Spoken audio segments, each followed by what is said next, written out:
ஒரு அமைதியான இரவு. வானில் முழு நிலா மெதுவாக ஒளி வீசிக் கொண்டிருந்தது.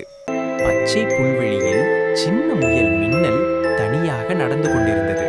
அப்போது புல்வெளியின் நடுவே ஒரு பழைய மரப்பெட்டி இருப்பதை மின்னல் பார்த்தது.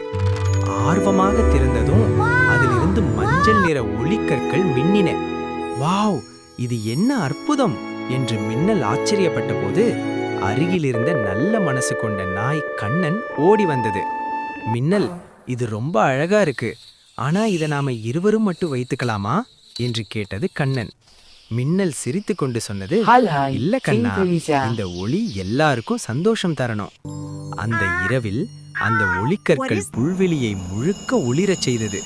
பறவைகள், அணில்கள், குட்டி விலங்குகள் எல்லாம் மகிழ்ச்சியாக ஒன்று சேர்ந்தன.